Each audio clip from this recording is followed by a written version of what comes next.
El Señor esté con ustedes. Evangelio de nuestro Señor Jesucristo según San Juan. Jesús dijo: mis ovejas escuchan mi voz, yo las conozco y ellas me siguen. Yo les doy vida eterna. Ellas no perecerán jamás, y nadie las arrebatará de mis manos. Mi Padre que me las ha dado es superior a todos, y nadie puede arrebatar nada de las manos de mi Padre. El Padre y yo somos una sola cosa. Palabra del Señor. Tomen asiento, por favor. Queridos hermanos, este cuarto domingo de tiempo de Pascua es el domingo del Buen Pastor. Cristo resucitó y Él sigue conduciendo a la iglesia. Jesús dice: yo estaré con ustedes todos los días hasta el fin del mundo. O sea, hasta el último día Cristo camina con nosotros. ¿Y de qué modo? Siempre caminando. Por eso el Papa nos está llamando a vivir un sínodo de la sinodalidad. Es decir, ¿qué significa sínodo? Caminar juntos. El Papa quiere entonces que como iglesia todos vayamos meditando qué significa caminar juntos, que es además algo que es muy común para nosotros, ¿no? Porque es uno de los cantos más típicos para iniciar la misa. Juntos como hermanos, miembros de una iglesia, vamos caminando. Pero en este caminar, reitero, no estamos solos. Jesús está caminando con nosotros. Y camina adelante, como un buen pastor. Jesús no es un arriero, sino que es un pastor. El arriero es el que va, ¿no es cierto?, con su animal, con su caballo, arriando las vacas, y lo hace desde atrás, como empujándolas para que no se vayan desviando del camino. Entonces Jesús no hace eso, no obliga a nadie a seguirlo. Simplemente Él llama con su dulce voz, con su misericordiosa voz, y sus ovejas lo reconocen y lo siguen. Por eso el pastor va adelante y las ovejas lo siguen libremente, voluntariamente, y no siguen la voz del ladrón ni siguen la voz del lobo, sino reconocen quién es el buen pastor, Jesús.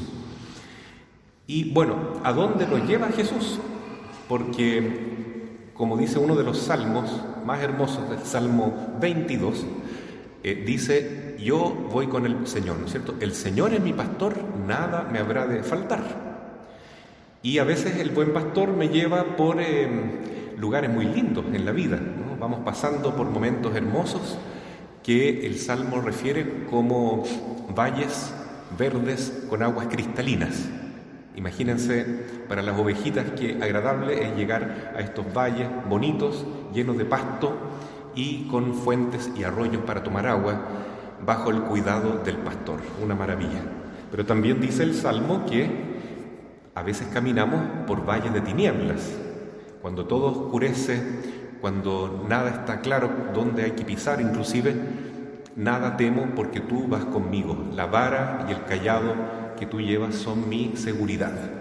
Entonces el Señor camina a nuestro lado, Él es nuestro pastor. Y vuelvo a preguntar: ¿a dónde nos conduce este pastor?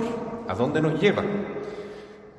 Ya dije que en la vida encontramos valles que son agradables y otros que no tanto, pero tenemos una meta. ¿A dónde nos lleva el Señor? Bueno, Él nos está llevando al aprisco celestial, es decir, a la casa de su Padre. Entonces, por eso que la lectura del Apocalipsis que hemos escuchado hoy, la segunda lectura, ¿no es cierto?, nos habla de cómo será el cielo. En el cielo todos los santos habrán pasado por una gran tribulación, igual que Jesús en la cruz, pero van a estar glorificando al Padre Celestial por medio del Cordero. ¿Quién es el Cordero?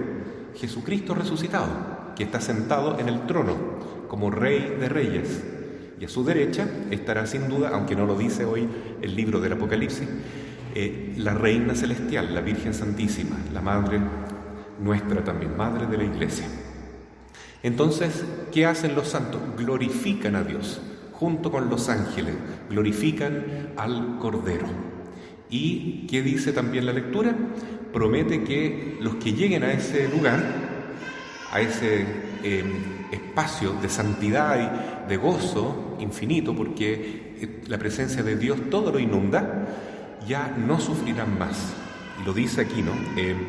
Nunca más padecerán hambre ni sed, ni serán agobiados por el sol o el calor.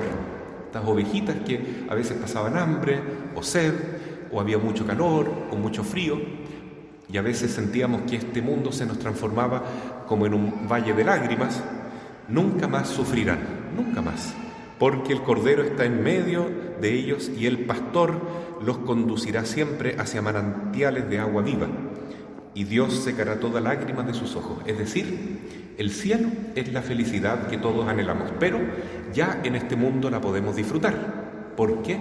Si caminamos con el buen pastor, entonces sin duda que los problemas de la vida, las cruces que nos toca llevar, sabremos cargarlas con alegría, con fe, con esperanza y confianza en el Señor. Entonces viviremos también nuestras cruces con la bienaventuranza de los santos, de los hijos de Dios. Después en el Evangelio dice San Juan en el capítulo 10, mis ovejas escuchan mi voz, yo las conozco y ellas me siguen, yo les doy la vida eterna. ¿Y cómo nos da la vida eterna Jesús? Porque Él resucitó, Él está vivo y su costado abierto por la lanza emana este Espíritu Santo, ¿no? Que es la imagen que Cristo nos regaló en la Divina Misericordia, ¿no? Esa imagen que vemos acá, como se apareció a Santa Faustina y muestra cómo nos ama el buen pastor, ¿no? Tiene sus manos con las llagas, sus pies con las llagas y el costado abierto todavía, aunque está resucitado, porque nos muestra cómo nos amó. Se dejó clavar en la cruz para que en esas llagas todos seamos curados y sanados. Y de ese corazón abierto brota el Espíritu Santo, brota el amor del buen pastor. Y quienes los escuchan podrán gozar con este amor infinito de Dios. Y dice Jesús, estas ovejitas no morirán jamás, nunca morirán. Y nadie las arrebatará de mis manos, es decir, el demonio no podrá separarnos de Jesús. Es decir, nada nos podrá apartar de Cristo, ¿no? Como dice San Pablo, ¿quién me apartará del amor de Dios? Ni la guerra, ni el hambre, ni la desnudez, ni el frío, ni la persecución, nada me apartará del amor de Cristo. ¿Por qué? Porque Jesús se preocupa realmente que nosotros estemos protegidos y porque el Padre Dios tampoco lo va a permitir. Nadie puede arrebatar nada de las manos de mi Padre, dice el Señor. Entonces esto nos da mucha esperanza, mucha confianza, porque las dificultades que estamos enfrentando hoy en el mundo, que vemos que hay algo que está cambiando, ¿no es cierto?, en el ambiente. Parece que la Iglesia sí ahora está entrando en un tiempo difícil, y ya no es fácil para nadie en la humanidad, que estas pandemias o las guerras o las amenazas económicas, la inflación, los problemas sociales, todo esto que vemos, este caos que se empieza a sentir, indica que el enemigo está al acecho y está atacando. Entonces, más que nunca debemos decir, el Señor es mi pastor, nada me habrá de faltar. Y bueno, Jesús nos va guiando a través de la Iglesia, a través de los pastores que Él mismo llama. En primer lugar, los 12 apóstoles. Por eso la primera lectura nos habla en los Hechos de los Apóstoles todas las vicisitudes que tenían que sufrir ellos, ¿no? Incomprensiones, persecuciones, dificultades. Los judíos no querían escuchar la evangelización de Pablo y Bernabé, entonces ellos dijeron, vamos a los gentiles, vamos a los paganos, ya que ustedes no quieren escuchar. Cristo vino para salvar primeramente al pueblo judío, ellos lo rechazaron, bueno, no importa, vamos a los gentiles. Entonces Pablo se transforma en el apóstol de los pueblos paganos, o sea, de nosotros, de los que no somos judíos. Y luego empiezan persecuciones de todo tipo, calumnias, dificultades, Y todo eso no les importa. Ellos sacuden sus pies, dice la palabra, en señal de protesta contra ellos y se van a otros lugares a evangelizar. No es fácil, hermanos, no es fácil predicar la palabra de Dios, dedicar toda la vida para el servicio del Señor. Me refiero al Papa, a los obispos, a los sacerdotes y a los diáconos, a quienes Dios nos ha llamado de modo particular, y por supuesto a los religiosos y a las religiosas, que tienen una forma de vida distinta a los laicos, que los laicos, ustedes también están consagrados a Dios por el santo bautismo, pero tienen que vivir su tarea de santidad en medio del mundo. En cambio, a nosotros nos ha llamado para ser representantes del buen pastor, de la cabeza de la iglesia. Entonces es una tarea muy especial que requiere de mucha oración. Por eso en este día y mañana se reza por las vocaciones sacerdotales. Este es el día para pedir por los pastores de la iglesia, para que a quienes Jesús nos ha llamado estemos por lo menos algo a la altura de lo que se espera de representar a Jesús buen pastor. Es tan importante entonces no solo la oración por los sacerdotes que ya están, y bueno, sí, a veces uno critica, es cierto, porque siempre uno tiene fallas, pero también hay que rezar por los sacerdotes para que podamos perseverar. Sin la ayuda de la comunidad no se puede salir adelante. Necesitamos la oración de las ovejas, de los fieles, digamos así, para poder nosotros también ser buenas ovejas de Jesús y además representarlo como pastores. Los sacerdotes, los obispos, el Papa principalmente, los diáconos, tendremos un juicio muy exigente de Jesús. Jesús nos va a cobrar todo, ¿no es cierto?, lo que pasó con las personas que puso a nuestro cargo.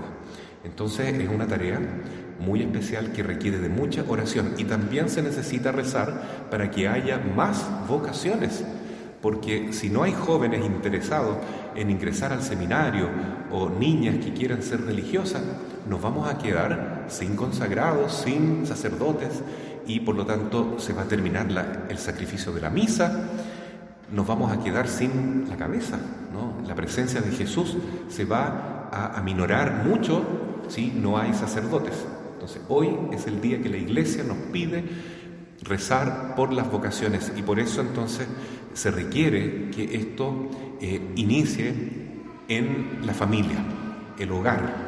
Es la iglesia doméstica, en una familia donde hay amor a la iglesia, donde hay amor en primer lugar a la palabra de Dios, donde se vive la fe, donde se reza, donde se hablan temas espirituales, los niños pueden crecer sanos en su cuerpo y en su alma, y hay más posibilidades que Dios llame a un joven o a una joven que ha vivido en un ambiente sano dentro de su familia, en que su casa ha sido como una iglesia doméstica siempre. Entonces ahí está la cuna de las vocaciones, en la familia. En la familia. No siempre los papás piensan esto, ¿no? ¿Cuántos papás ruegan para que sus hijos sean sacerdotes o sean monjitas? Yo creo que muy pocos. Y si no piden, nunca lo van a obtener. Entonces, por eso, hoy es un día que la Iglesia nos insta a ser más generosos y pedir entonces por los sacerdotes, verlos con más benignidad, digamos así, porque la crítica siempre aflora, porque eso es lo primero que vemos en el prójimo, pero yo les insisto que sin la ayuda de la comunidad no se puede salir adelante, no se puede. Y necesitamos, para poder seguir sirviéndolos mejor, de su oración, de su cariño y también de su apoyo en todo sentido. Entonces, este día, hermanos, vamos a ofrecer la misa por esta intención, por las vocaciones sacerdotales, por su perseverancia, por su santificación y en particular por nuestro Papa Francisco, que es el que tiene la tarea más difícil de todas y que siempre nos pide que recemos mucho por él. Así sea. Amén.